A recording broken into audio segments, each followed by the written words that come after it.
Assalamualaikum warahmatullahi wabarakatuh. Jadi pada pertemuan kali ini kita masuk ke materi bab baru yaitu mengenai limit fungsi. Jadi limit fungsi itu dibagi menjadi dua yaitu limit fungsi aljabar dan limit fungsi trigonometri. Yang akan kita pelajari pada hari ini yaitu pengertian limit, kemudian yang kedua sifat-sifat limit. Materi mengenai nilai limit fungsi dan nilai limit fungsi dengan konsep turunan akan dipelajari pada pertemuan berikutnya. Oke, kita masuk saja ke materi pertama kita yaitu mengenai pengertian limit.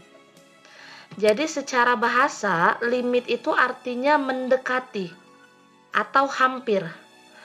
Jadi kata mendekati itu artinya misalnya X-nya mendekati 2. Artinya, nilai X itu hanya mendekati nilai 2, tetapi tidak pernah bernilai 2.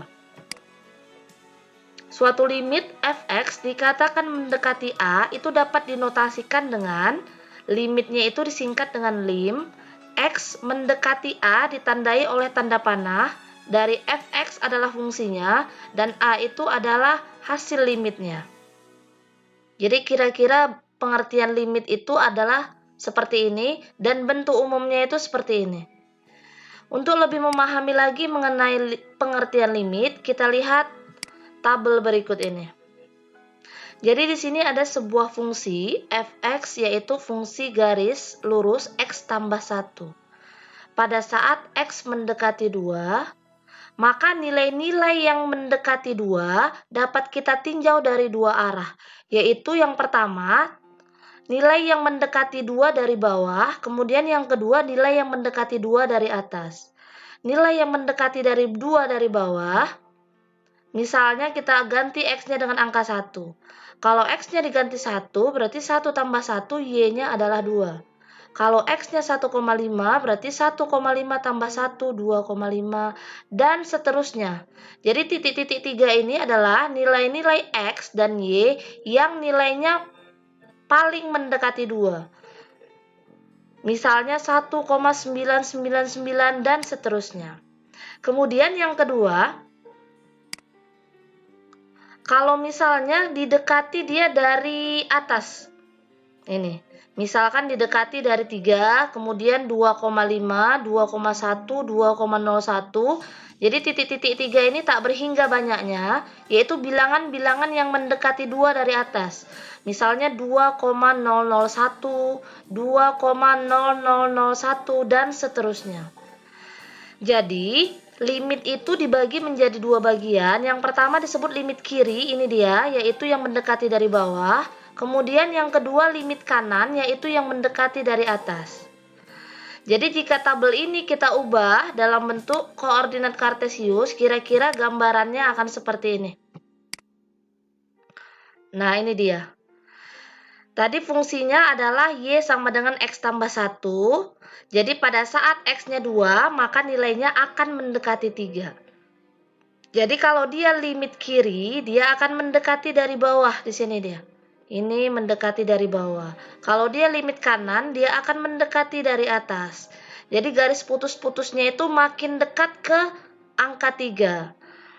Oke, dari sini kemari ini disebut limit kiri, dari sini kemari ini disebut dengan limit kanan.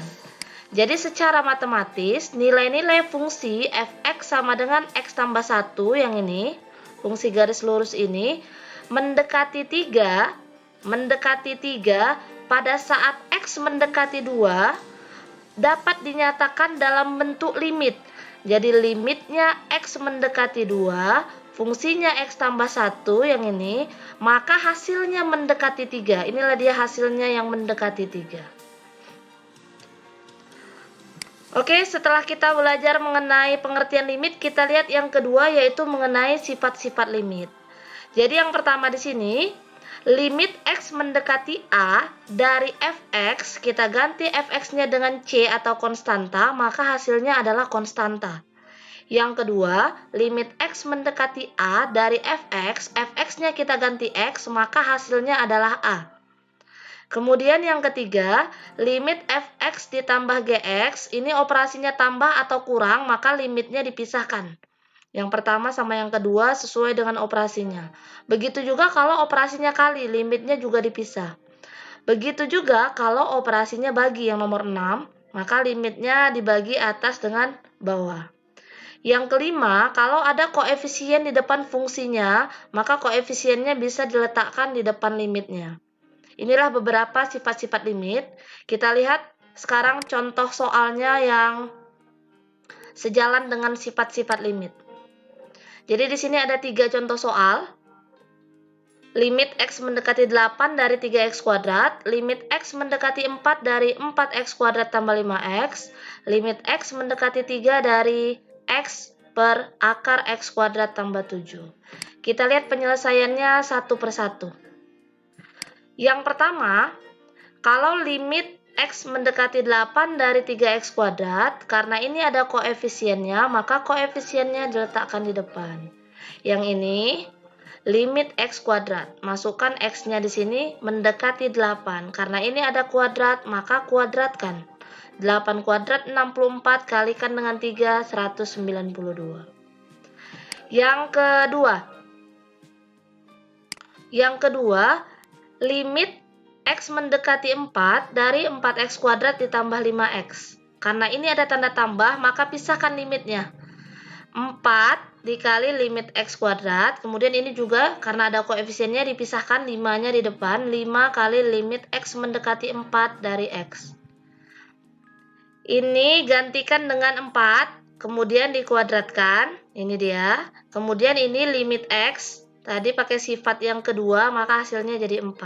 Kalikan 4 kali 5, 20, 4 pangkat 2, 16 kali 4, 64, maka hasilnya adalah 84.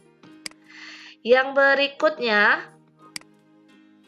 yang terakhir kita lihat contoh soalnya limit X mendekati 3 dari X per akar X kuadrat tambah 7. Karena ini operasinya bagi, maka kita pisahkan dia yang atas dengan yang bawah limitnya. Limit X menuju 3 dari X, maka hasilnya adalah 3. Kemudian limit X mendekati 3 dari X kuadrat tambah 7, gantikan X-nya 3. 3 kuadrat 9. Tambahkan dengan 7, hasilnya adalah 16, akar 16 adalah 4. Maka jawabannya jadi 3/4. Oke, sampai di sini selesailah penjelasan Ibu mengenai pengertian dan sifat-sifat limit. Jika ada yang perlu ditanyakan, maka silahkan ditanyakan. Wassalamualaikum warahmatullahi wabarakatuh.